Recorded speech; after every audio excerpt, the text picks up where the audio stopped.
Hai, assalamualaikum warahmatullahi wabarakatuh. Semangat pagi dan selamat datang di channel Mama Hasan IRT yang lagi belajar bikin kue, ide-ide jualan dan menjualnya teman-teman. Mama Hasan lagi dapat orderan besar 300 biji risoles isi makaroni ya teman-teman. Nanti simak terus videonya sampai akhir supaya kalian tahu kendala apa aja yang dialami pas waktu ngerjain orderan besar. Oke, simak terus videonya sampai akhir. Oke, langkah pertama ini kita buat untuk kulitnya ya teman-teman. Nah, di video aku sebelumnya aku bikin untuk porsi 1 kilo untuk orderan sebelum 300 biji ini. Nanti kalian bisa cek ya detailnya pembuatan risoles isi makaroninya. Kali ini aku mau share aja untuk kerempongan pemula seperti aku kalau dapat orderan besar itu seperti apa ya teman-teman. Bener-bener repot ya teman-teman, tapi ada senangnya ada enggaknya gitu ya. Kalau enggaknya kita pasti bisa enggak tidur semalaman ya, karena biasanya itu kita kerjanya cuma dibantuin pas waktu eksekusi atau pas repotnya. Kalau untuk detailnya atau yang basic itu bikin kulit dan juga bikin isi itu kita sendiri ya teman-teman, tapi tetap dibantuin sama keluarga. Kalau kita nggak pakai asisten, jadi kita harus minta bantuan keluarga kita ya teman-teman. Oke, nah ini untuk nyetaknya di sini aku bertahap ya teman-teman. 2 kilo itu 1 kali ngadon, kemudian 2 kali pencetakan. Nah, hasilnya sebanyak ini ya teman-teman. Ini dari 4 kg tepung. Oke, kita cetak semuanya ya teman-teman. Ini untuk kulit risolesnya dan juga isiannya ini versi yang ekonomis ya teman-teman. Cuma bermodal 1000 aja untuk per 1 bicisnya, tapi nanti bisa dijual di harga antara 1.500 sampai 2.000 aja. Karena untuk isiannya kali ini aku nggak nambahin ayam ataupun sosis ya teman-teman. Jadi ini isiannya full makaroni dan juga wortel. Nah, seperti ini ya teman-teman. Untuk tepung panirnya aku pakai 2,5 kg dan juga makaroninya 2 kg 200 gram. Nah, untuk bumbunya ini juga nggak terlalu pedas nampol ya teman-teman. Aku cuma pakai beberapa cabai merah besar. Nah, ini aku masak, maaf banget nggak kerekot ya teman-teman, karena bener-bener rempong banget untuk ngerjain orderan besar itu. Jadi aku nggak rekot semua. Untuk kalian yang penasaran dengan resep isiannya, ini bisa cek di video aku sebelumnya ya teman-teman. Nanti aku taruh linknya di deskripsi. Nah, ini karena masih panas, untuk isiannya kita taruh di lengser atau tempat yang lebih luas supaya dingin gitu ya. Karena kalau masih panas kita bungkus nanti rawan untuk meletus atau bocor pas kita goreng. Nah, seperti ini kita agak dinginkan dulu, lanjut kita bungkus semuanya. Nah, untuk membungkusnya ini aku pakai di bawah aja ya teman-teman, jadi enggak capek juga kalau terus berdiri. Jadinya aku bungkusnya di bawah supaya nanti enggak terlalu repot atau terlalu capek itu di kaki ya teman-teman. Nah, untuk risoles sendiri karena bawahnya nanti bisa kita cicil ya teman-teman. Ini aku kerjain di H-1. Kalau di hari H pasti repot banget. Jadi nanti aku bungkus, nanti aku masukin freezer ya teman-teman sebagian.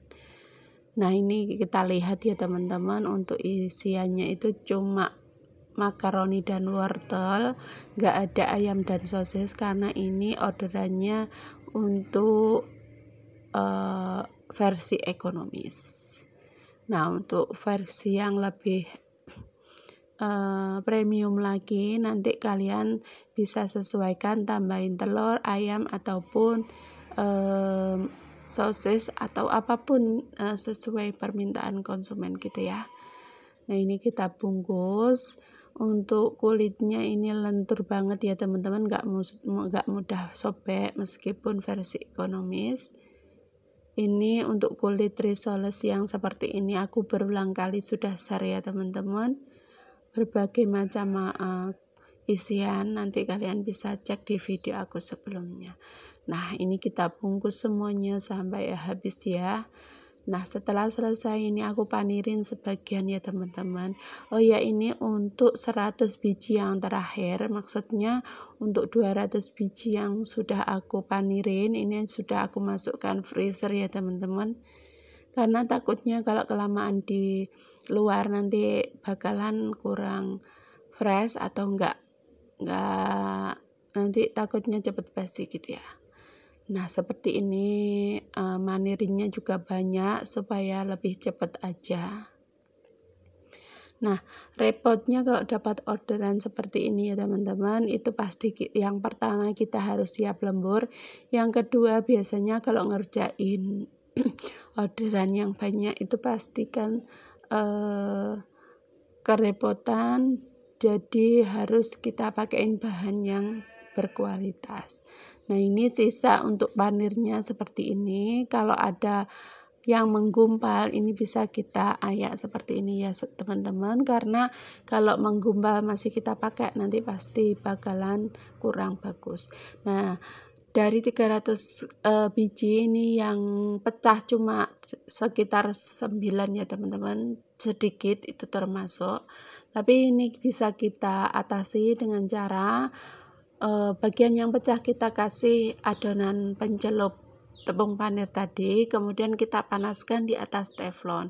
Ini cara aku kalau ada adonan yang pecah ya teman-teman. Tapi ini untuk 300 biji yang pecah cuma 9 itu lumayan sedikit, istilahnya cuma nggak ada 0, sekian persen ya teman-teman, sedikit banget. Nah seperti ini sudah tertutup, ini bisa kita pakai lagi atau kita gunakan untuk orderan lagi. Ini aku perlihatkan juga untuk yang sobeknya itu lebar banget, ini juga bisa ya teman-teman, tertutup rapat gitu.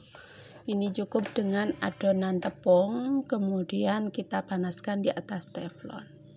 Nah seperti ini, kalau masih terbuka ini bisa kita celup 2 kali ya. Nah seperti ini, hati-hati ini panas banget karena kita panasinnya di atas kompor ya. Nah seperti ini bisa tertutup ya teman-teman, ajaib banget. Ini cara aku buat ngatasin kalau ada orderan yang pecah ya teman-teman. Nah seperti ini sudah selesai. Lanjut ini kita simpan dulu, kemudian bisa kita goreng di hari H pas waktu orderannya itu diminta ya. Oke, ini sudah selesai sebanyak 300 biji lebih ya teman-teman, dapatnya Masya Allah, Alhamdulillah. Ini sudah selesai. Lanjut untuk hari berikutnya, di hari H ini bisa kita goreng semuanya ya teman-teman. Nah untuk goreng risolesnya seperti biasa, jangan terlalu kuning atau terlalu matang, karena sebenarnya untuk risoles itu kan isiannya sudah matang ya teman-teman, cuman kita perlu menggorengnya. Nah seperti ini hasilnya juga gembul-gembul banget ya teman-teman. Untuk kulitnya juga nggak pecah pas waktu kita goreng. Nah maaf banget aku nggak bisa rekod semuanya karena benar-benar repot ya teman-teman kalau dapat orderan besar itu. Tapi aku mau berbagi kebahagiaan, kerempongan, dan juga kesulitan pas kita waktu dapat orderan besar. Oke, terima kasih buat kalian yang sudah nonton video aku. Semoga video aku bermanfaat buat kalian, bisa menginspirasi dan juga bisa memotivasi buat ibu-ibu rumah tangga yang bingung mau kerja apa. Itu coba yuk kita belajar bikin kue, menjualnya dan juga mempromosikannya. Semoga video aku bermanfaat, tetap semangat, jangan pantang menyerah, terus berkarya, jangan lupa bersyukur, terus dukung Mama Hasan. Kalau kalian suka dengan video aku, jangan lupa untuk like, share, komen, dan subscribe ya. Wassalamualaikum warahmatullahi wabarakatuh. See you next video.